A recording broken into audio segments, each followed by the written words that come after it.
nishachanganyikiwa kiakili hadi kifikra vile vile, kwa sababu nikiangalia nimevuka huku Kimagumashi, yule jamaa kanigongea passport ambayo muhuri sio sahihi. Alafu kwamba hapo nilipofika napo ninavyosikia kwamba hii muhuri ukigutukana ni passport ikigundulika hii imeonekana na ofisa wa polisi, kesi yake ni miaka 3 mpaka 5 jela. Akanishauri pale yule dada ni mtu mmoja ambaye ni mwema sana, alinishauri bwana, kakaangu, hapa cha msingi hiyo passport ifiche, twende pale kituo kidogo cha polisi Zimbabwe pale Harare mjini, stendi ya mabasi, kuna kituo kidogo cha polisi. Tumefika mpaka pale, kawaelezea, akatambia bwana, hapo sawa, nimewasikilizeni, lakini hili swala inabidi mfike Chirundu boda. Mimi kuna namba nitawagea ya mtu ambaye anahusika na masuala hayo, mtaongea naye, yule atawasaidieni. Sasa unajua katika mtu ambaye unikusaidia lazima kidogo umpe. Hapo nilikuwa na dola 1000 na nilikuwa na kama randi 700 hivi. Nikatoa randi 100 ngapi, 200, nikampa yule afande. Sisi pale tukaanza safari. Ile namba ambayo alinipa ananiuliza, bwana, nitumie passport yako, namba unaijua? Nikamwambia passport namba yangu naijua na picha ya passport ninayo kwenye simu. Basi ina shida, nitumie hiyo picha yako, yani hiyo picha kwenye ya passport yako. Nikamtumia. Akaniandikia ile affidavit ile ya polisi. Tumefika pale nani Chirundu, amenipatia ile karatasi, tumevuka vizuri, tumeingia Zambia. Hatukuwa na tatizo lolote njiani, kwa sababu tulikuwa tumeingia pale usiku. Tukafika Lusaka pale ilikuwa kama saa 9 hivi na nusu kama sikosei. Ikabidi tulale kwenye mabasi, sababu pale hela ambayo tena nilikuwa ya kulipa tena nikalale guest, nikaona sababu tunakuruhusu kwa nalala kwenye mabasi hii wanaruhusu, ngoja nilale tu huko kijeshi. Hela ni save, itafanya itanisaidia mbele. Nimelala kwenye mabasi, nimelipa tiketi pale, nimelipa tiketi ilikuwa kwa 1100. Nililipa. Unaona, baada ya kulipa ile hela pale, kwa sababu nilikuwa na hela nyingine nayo vile vile land nilipigia nayo kipombo vile vile. Ilikuwa kama 2300 au 200. Ile ndio nililipa pale hela, nauli. Sikulipa kwa kwacha, nilipa kwa randi 1100. Badala ya hapo nikapewa tiketi, nikaingia kwenye basi. Kuingia kwenye basi sikumpa taarifa yule konda tena basi lile, kwa sababu najua affidavit sinayo. Kwa hiyo inaja ya kumpa mtu wote taarifa wala nini, sababu kule kama nimepita vizuri huko na vile vile tutapita. Kosa hilo mjomba. Nimeanza safari pale saa 11:30. Fika Kaperi Mpochi checkpoint, gari limesimamishwa. Kusimamishwa pale gari, tukaulizwa maswali pale, bana, passport, nikatoa affidavit nikampa. Akatuambia wewe shuka chini, nikashuka. Pale niliposhuka kuna watu wengine walikuwa wamekamatwa kama 7 au 8 hivi. Na maswala ya passport. Kaini pale, basi leo likaondoka. Sasa kwa inakuaje? Naambia hapa inakuaje hapa. Tukaongea na wenzangu, jamani, tufanye mpango hapa, tujiongeze, tuwape kidogo chochote hapa tu, tuendelee na safari. Tumwambie hilo swala ametukatalia kata, mbona nyinyi mnaenda jela. Nyinyi mnaenda jela, tutaki chochote. Kabidi tuwe pole tu pale, tukatoka pale tukapelekwa kituo cha polisi. Nimekaa siku 4 pale. Kaperi Mpochi. Nimekaa pale siku 4. Kwanza kabla ya hapo alinipeleka immigration kabisa kunifungulia docket. Kunifungulia faili langu la kesi. Nikaacha baadhi ya vitu vyangu pale, mabegi, nikaacha simu, nikaacha hela yangu ambayo ilikuwa ni dola hizo 1000, nikaacha na simu zangu 2. Nikaacha pale, nikanirudisha kituo cha polisi. Kituo cha polisi nimekaa siku 4. Baada ya kukaa siku 4, pale mimi nimekamatwa tarehe 8 Novemba. Nimekaa kituoni pale siku 4. Nikapelekwa mahakamani siku ya kwanza ambayo ilikuwa ni tarehe 12. Kasomewa mashtaka pale. Ile affidavit yangu bwana hawakuiandika kwenye doketi, hawakusema kwamba huyo alikuwa na affidavit, huyo anasema bwana alivuka boda pasipokuwa na kibali chochote. Sasa ile affidavit sijui alitupa, sijui alifanyaje, sijui alichana, sijajua hata imekuwaje. Nimetoka pale kabla sijafika mahakamani, ananiambia basi jamaa, bwana hapa bwana mambo yasiwe mengi, wewe kubali kesi tu, mambo yanakuwa mepesi kwako, kama wewe bwana una kibali chochote. Yaani ndio wanapofanya hivyo, anakuambia. Yaani kama anakulazimisha, kumbe ndo anaingiza kwenye mtego. Mimi kuna kama hivi nikaona basi sio kesi, nikakubali bwana, mimi kesi kweli nimeingia bila kibali chochote, naomba mnisamee, ndo mara yangu ya kwanza mimi nimefanya hivi haraka kutokana na mamangu anaumwa, inabidi niongope sasa. Mamangu anaumwa huko, inabidi nimwahi kumuona, mimi miaka 8 sasa sijamuona familia yangu. Kwa hiyo ndio linifanya mpaka nimefanya haraka kwa sababu kusubiria document nyingine na take time. Kama umeshaitwa South Africa, unavyojua ukishapata hela tu inabidi utumie chance hiyo hiyo. Ukikaa nayo tu dakika sifuri imetoka vitu vingine, hela umetumia kwenye masuala mengine. Sababu nikasema hata kama ningesema plan yangu ilikuwa ni JD mwaka huu mwezi wa pili. Lakini nikaona nikikaa mpaka mwezi wa pili hii hela hii sidhani kama nitakuwa nayo tena. Yaani hela nikiitumia na maana itachukua tena miaka 2 au 3 tena mbele ili nipate hela nifanye ndio safari ya kuja huko. Kwa hiyo nikaona hela nilivyoipata hii ni hapa. Ni sepe. Shaona bwana. Sababu mkubwa alikuwa ananiambia kuna kauli nyingine aliziongea mpaka zilinitisha. Bwana mpaka unataka urudi huku, ushaona mimi nimeshakuwa maiti. Uje kute tuta huku. Na mwanangu na sijui nani kamfundisha, naye ananipigia simu, baba mama kafariki, wewe naye sikuoni inakuaje? Hiyo vitu mimi siku nzima nisikulala siku hiyo. Nikawaza sana, nikasema kwa nini mwanangu kaongea maneno kama yale? Lakini nikaangalia ni kweli. Nimemwacha na miaka 2. Nimeenda South Africa 2016 mpaka leo hii 2025. Mama huyo nimepishana naye leo anaenda shule hapo kipindi tunarudi. Leo nimemuona mpe yule mwanangu, lakini yeye anijui. Nikamsimamisha, Suhaira unanijua? Anambia mimi sikujui. Kaka anamwambia wewe ndo baba yako huyo. Baba shikamoo. Nikamwambia marahaba mwanangu. Lakini kumbukumbu ile taswira yake nilipokuwa naongea naye kwenye WhatsApp hana hata kumbukumbu kwamba ndo baba yangu. Kama ameenda shule kafika hapa. Kwa hiyo sasa mjomba, nilipofika pale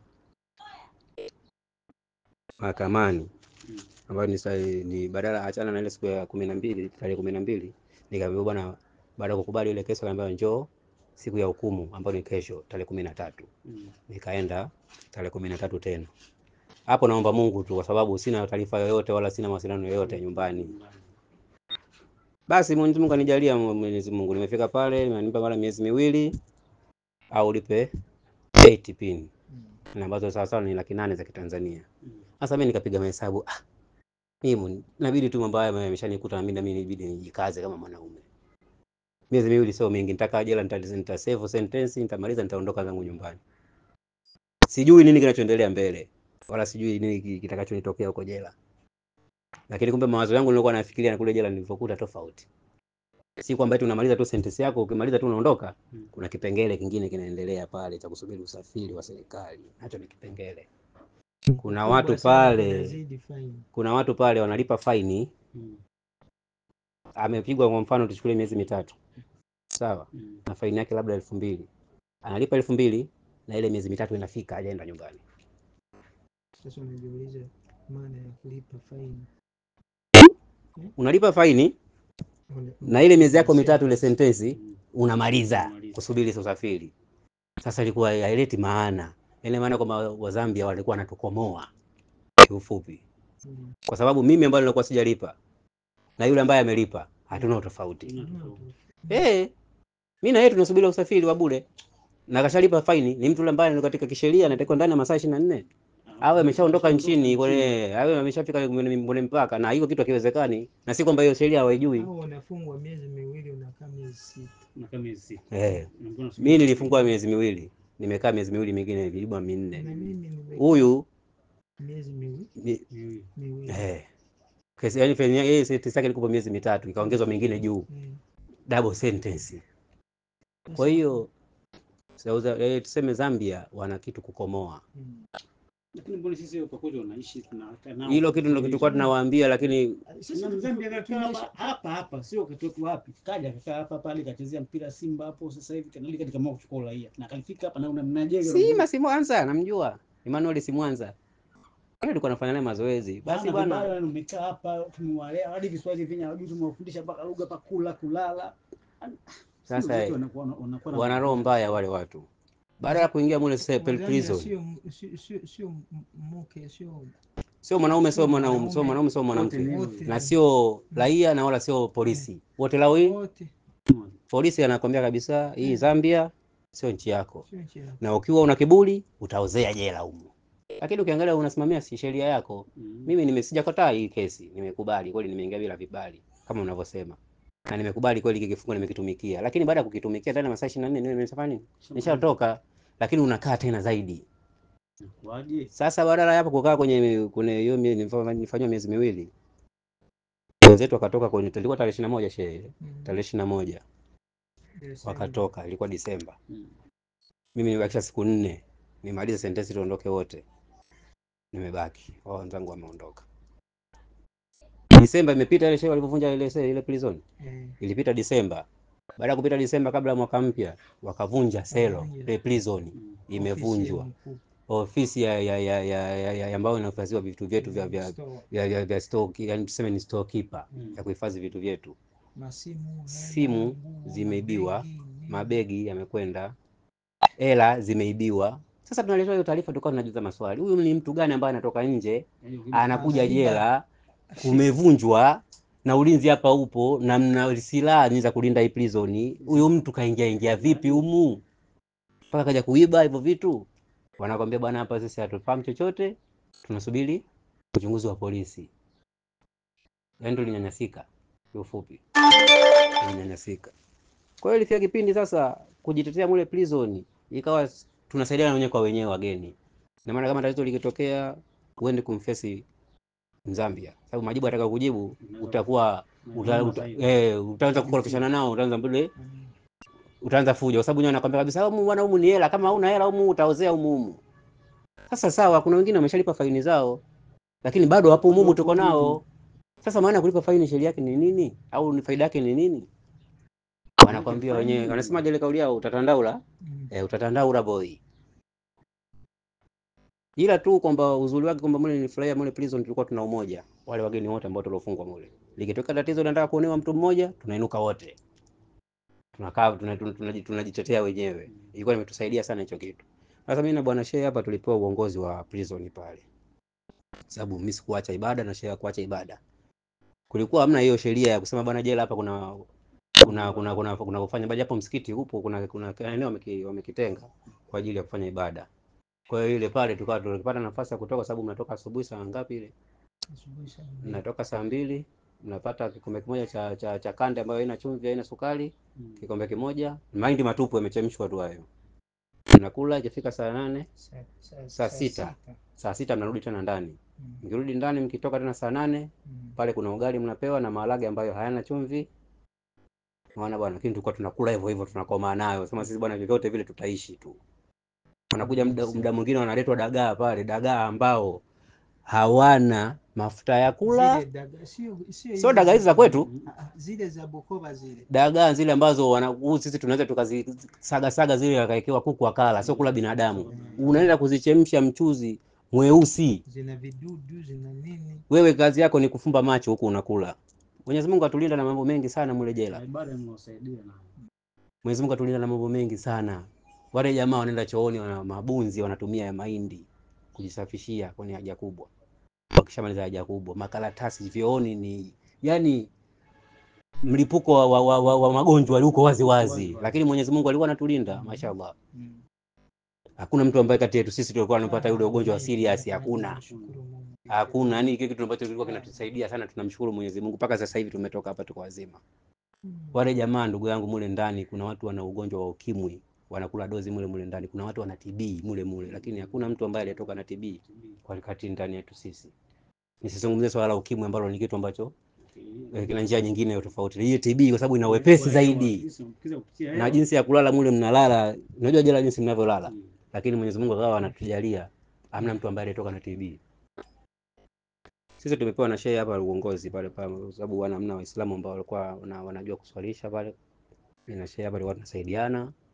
Tunaswali, mwezi wa Ramadhani ulipofika, tukaanza kufunga mule, wakatuletea chakula Waislamu ambao wanakula, sababu kila mwaka na kila mwezi wa Ramadhani ukifika kuna Waislamu ambao wanatoka Kabwe, wanatoka Lusaka, wanaotoka wanaita wapi wengine huko Chibombo. Chibombo, wanasambaza vyakula kwenye maprison yote ya Zambia. Kwa hiyo tukapata chakula cha kutupeleka siku za Ramadhani hizo za kufunga. Sasa kama mnapika wenyewe sasa. Prison wote Prison wanajipikia mwenyewe. Prison wote unaingia mwenyewe jikoni unapika mwenyewe. Sasa kuni uruhusiwi kutoka nje. Hamna kuni. Hamna sufuria. Hamna kijiko. Hakuna chumvi, hakuna sukari. Wewe chemsha, upate na ugali wako ule ambao wa madonge yako manne, kula ulale. Maharage ukiletewa maharage mjomba, maharage yamechemshwa tu, yale mengine yana wadudu mpaka unaangalia unasema mimi siwezi kula, lakini inabidi ili usevu unabidi ule ili mradi uendelee kuishi. Huko unaendelea kumomba Mungu. Tumeomba sana Mwenyezi Mungu kwa sababu jinsi tulivyokuepo mule ndani na mazingira yaliyokuepo ilikuwa ni mtihani.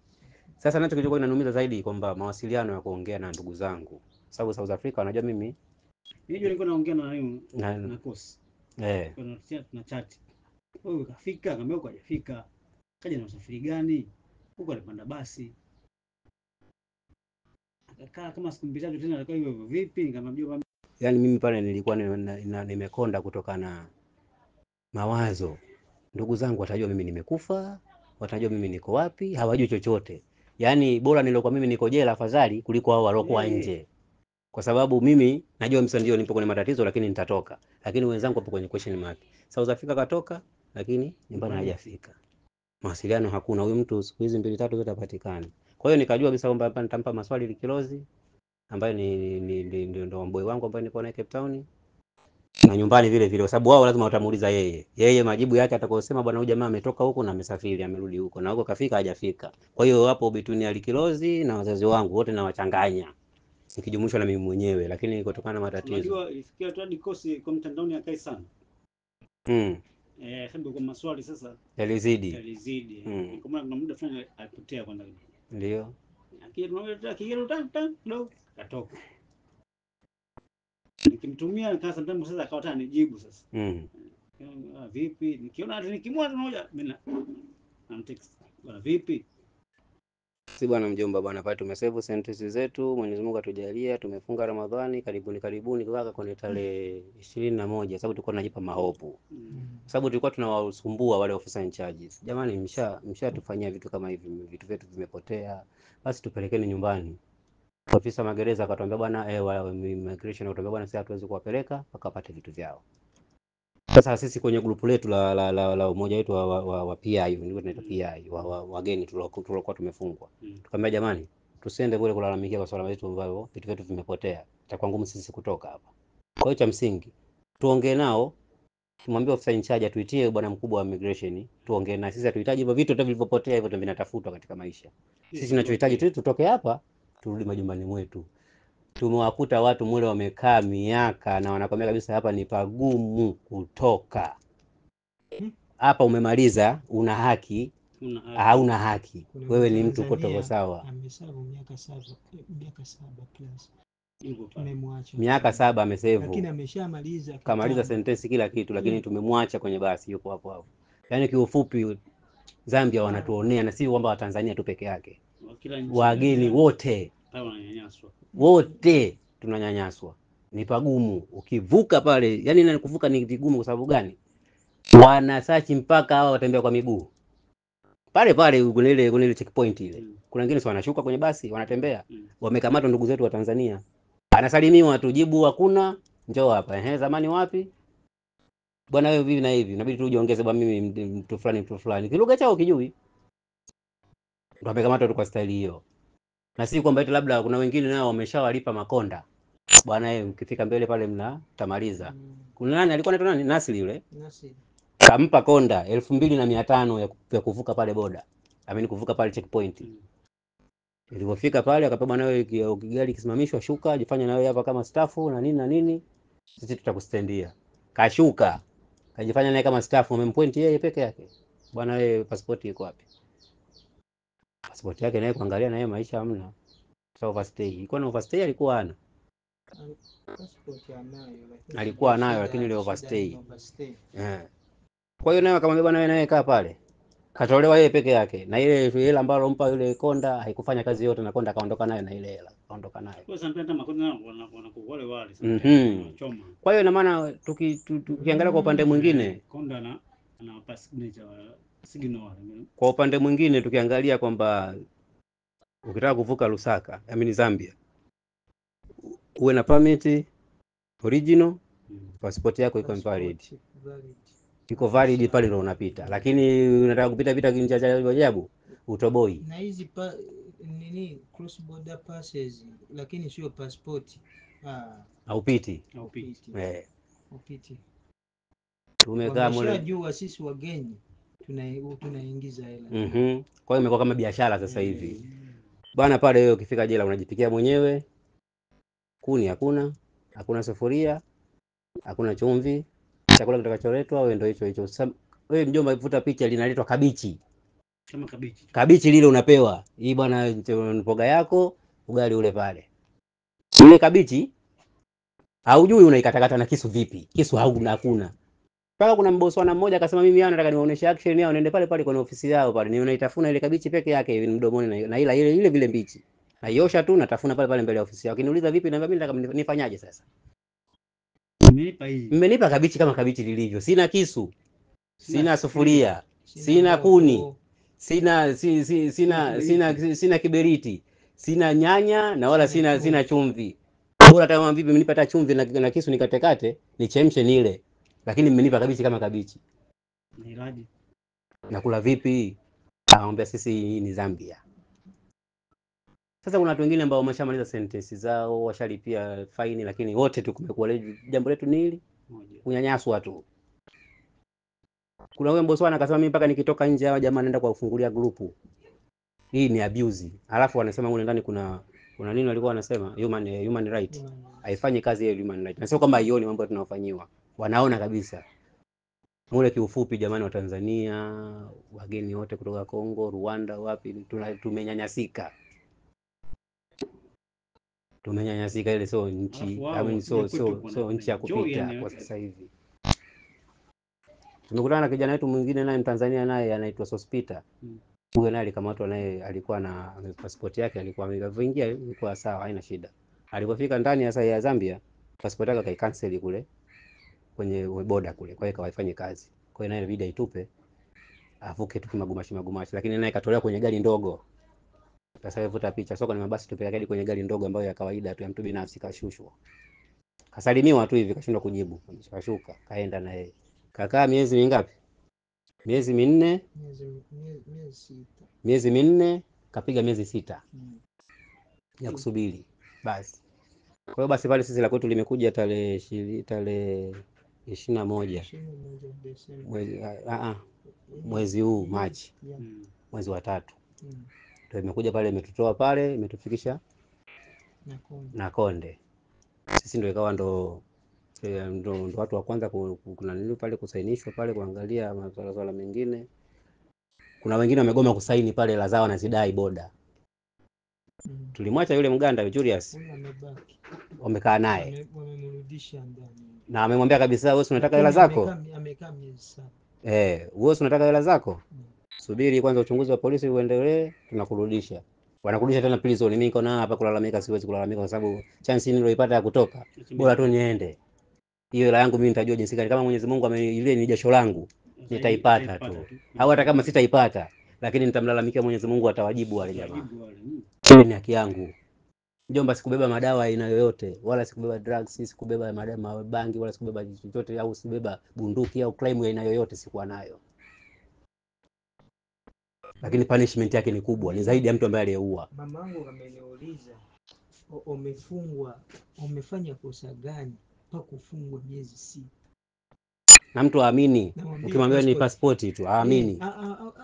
Ambia haiwezekani, hamna nchi yoyote iwe. Sio nayo karatasi yako. Hiyo mimi walichukua pale unaniliu pale kwenye ofisi za Tanzania pale immigration, wakaambia hiyo tu gay. Ukimuonyesha mtu hapa anakuelewa. Lakini bila hii karatasi shehe. Huwezi kumwambia mtu nimekamatwa, nilikuwa na pasipoti na kitambulisho cha Ulaya, na erobu hakuelewi. na kama unafungwa miezi 6. Kuna huyo Mboswana mpaka akawa analalamika kwa mkewe, bwana nitumieni passport, nitumieni ukimwambia hela. Akanambia tatizo nini? Miezi yote yupo huko unatuongopea, ambaye nitumieni hela, niko jela hapa. Mjomba, Umefanya kosa gani? Bwana mimi ni miezi 6.